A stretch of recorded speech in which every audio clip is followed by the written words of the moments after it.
नमस्कार, मी डी.टी. आंबेगावे, मुख्य संपादक सत्य पोलीस टाइम्स। सामान्य जनतेचा आवाज बुलंद करण्यासाठी सत्य पोलीस टाइम्स या चॅनेलला आत्ताच सबस्क्राइब करा। पवित्र ठिकाणी आजचा हा कार्यक्रम संपन्न होतोय। त्या आपल्या ग्रामदैवत चंडिका माता हिच्या चरणी नतमस्तक होतोय। महाराष्ट्राचा आराध्य दैवत राजे छत्रपती महाराजांना वंदन करतो। छत्रपती संभाजी महाराज यांनाही वंदन करतो। भारतीय घटनेचे शिल्पकार महामानव डॉक्टर बाबासाहेब आंबेडकर यांना वंदन करतो। मराठी मनाचे मानवपिता हिंदू हृदय सम्राट आदरणीय सरसेनापती बाळासाहेब ठाकरे यांना अभिवादन करतो। आणि महाराष्ट्र राज्याचे मुख्यमंत्री आदरणीय देवेंद्रजी फडणवीस साहेब, उपमुख्यमंत्री सन्माननीय एकनाथ शिंदे साहेब आणि उपमुख्यमंत्री अजितदादा पवार व्यासपीठावरील उपस्थित असलेले आमचे ज्येष्ठ मार्गदर्शक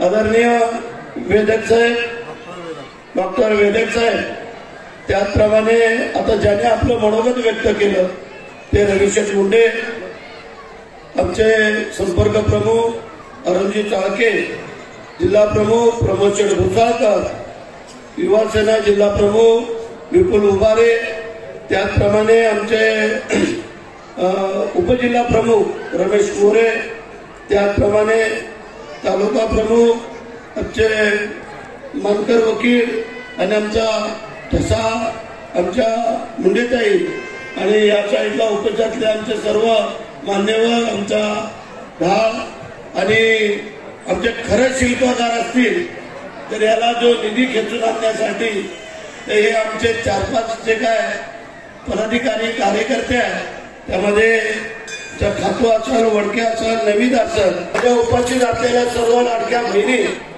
आणि उपस्थित सर्व देवी भक्त आलेल्या आजूबाजूच्या परिसरातून सर्व मान्यवर मंडळी आणि सगळ्यांना माझा सस्नेह जय महाराष्ट्र। मंडळी, रवी शेठनी अत्यंत मार्मिक शब्दामध्ये आपलं मनोगत व्यक्त केलं। तसं त्याला बोलायचं होतं बरंच, पण मला वेळ नव्हती, कारण मला इथून अजून 4 कार्यक्रम करायचे। पण असो, आम्ही कोणी नाहीये, तिच्याशिवाय पान हलत नाही हे प्रत्येकाने मनात आणलं तर मग बरोबर चालेल। नाहीतर मग जे काय कोण काय दिवस मोजताय त्यांचे आज नाही उद्या कधी नाही कधीतरी दिवस मोजावे लागणार, तो कोणी का असं हाती तिथं माती ठरलेलं आहे आणि गर्वाचं घर नेहमी खाली घालेलं आहे। म्हणजे आमचं कर्तव्य आहे, ज्या संघटनेची काम करतात। मग पूर्वी आम्ही एकत्र होतो, नंतर 2 भाग झालो, पण आमच्यात काय बदल नाही झाला। जे काय आमचं हिंदुत्व आहे ते घेऊनच आम्ही पुढे चाललेलो आहोत। आणि त्यामुळे संपूर्ण महाराष्ट्रामध्ये भरघोस मताधिक्याने जे काय आपली सत्ता आलेली आहे त्यासाठी केलेले अथक प्रयत्न, त्यावेळेचे असणारे आपले मुख्यमंत्री एकनाथ शिंदे साहेब, देवेंद्रजी असतील, अजितदादा असतील, ते सगळ्यांनी आपापल्या परीने केलं।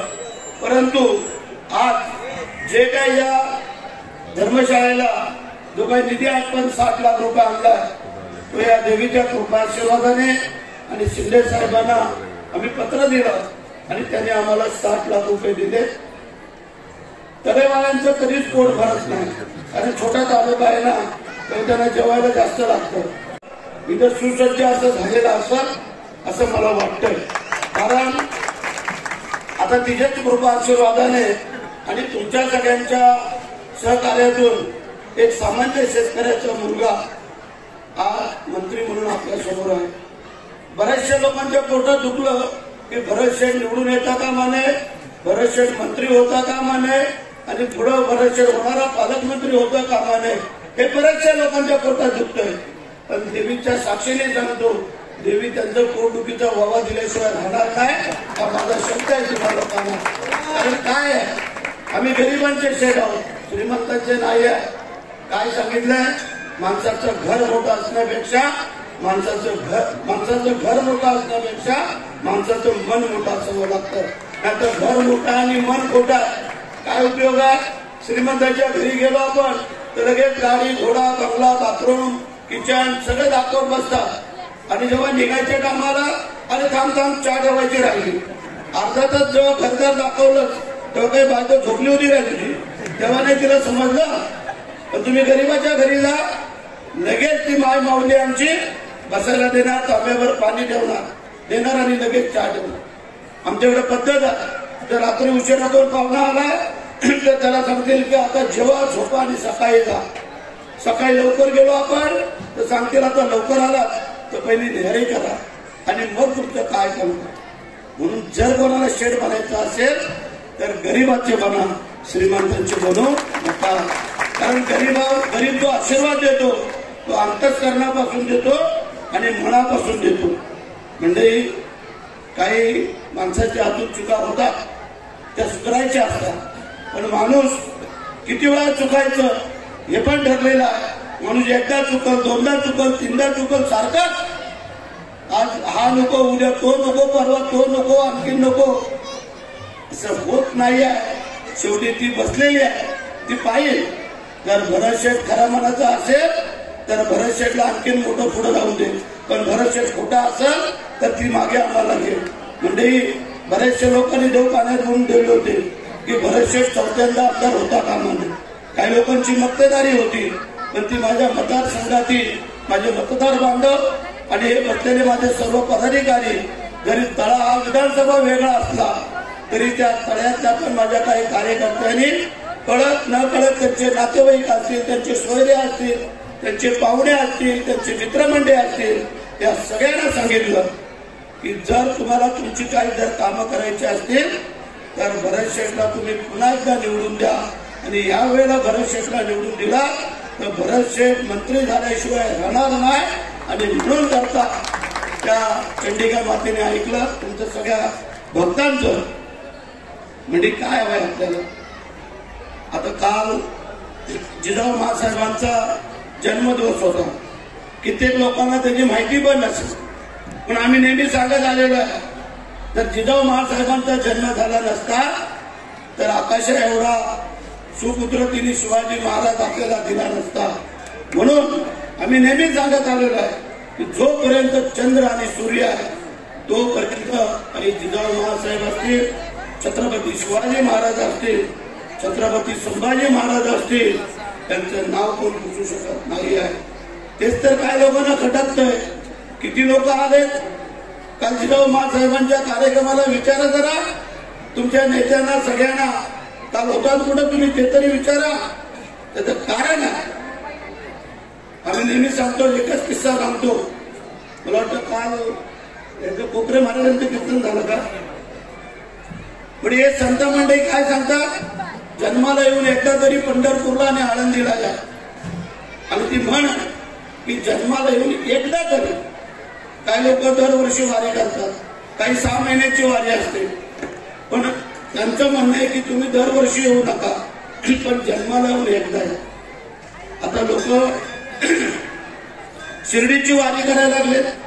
लोक मोठा जो लाडू मिळतो तिरुपतीचा खडक तिकडे जास्त जायला लागले पैसेवाले लोक. काही आमच्या माता भगिनी शंकरची अंगारकी असली की सिद्धिविनायकला लाईन लागते. काही आमच्या माता भगिनी तुळजाभवानीला जातात महालक्ष्मीला जातात रेणुका मातेकडे जातात सप्तशृंगीकडे जातात सगळीकडे जातात. पण कधी असं म्हटलं गेलं की तुम्ही जा पंढरपूरला जा आळंदीला जा तिरुपतीला जा शिर्डीला जा सिद्धिविनायकला जा महालक्ष्मीला जा तुळजापूरला जा. पण तुम्ही जन्माला आलात एकदा तरी माझ्या त्या राजाच्या रायगडावरती या की तिथं नतमस्तक व्हायला. जर राजांचा जन्म झाला नसता तर आज चंडिका मातेच्या मंदिराचा इतर आपण हा कार्यक्रम करू शकलो नसतो. एवढी जरी आठवण ठेवली तरी मला वाटतं पुरे आहे. बस तुम्हाला एवढंच सांगतो की पुढच्या कार्यक्रमाला आपण येऊ त्यावेळेला त्या सभागृहाचं पूर्ण काम झालेलं असेल अशा प्रकारचं नियोजनबद्ध काम देतो आम्ही करून. कारण सुट्टी देणारी ती आहे. मी मागाशी सांगितलं कधी पण मी बना कधी करू नये. हा तर तुमच्याकडे जर मोठेपणा असेल तर देवाने एकच सांगितलंय की माझी सेवा करण्यापेक्षा गोरगरिबांची सेवा कर. आंध्र कांगड्या लुल्या कांगड्यांना मदत कर. ती मला ईश्वराला मदत केल्यासारखं होईल. आणि म्हणून चंडिका मातेची मी प्रार्थना करतो की जसं आतापर्यंत या सगळ्या भाविक भक्तांना तू सांभाळलं, तसा तुझा हा उत्सव करण्यासाठी माझ्या सर्व लाडक्या भगिनी असतील, आमचे सर्व कार्यकर्ते पदाधिकारी असतील, आमचे इतर काही मान्यवर मंडळी असतील, त्यांना निरोगी आरोग्य आयुष्य दे. आणि आमच्यासारख्या भक्ताला ज्या काय आमच्या इच्छा त्या पूर्ण होऊ दे. आम्ही भाविक ज्या भक्तांच्या इच्छा तुझ्या कृपेने पूर्ण करूया एवढी मी आपल्या चरणी प्रार्थना करतो. तुम्हाला धन्यवाद देतो. जय हिंद, जय महाराष्ट्र, वंदे मातरम. सामान्य जनतेचा बुलंद आवाज, सत्य पोलीस टाइम्स.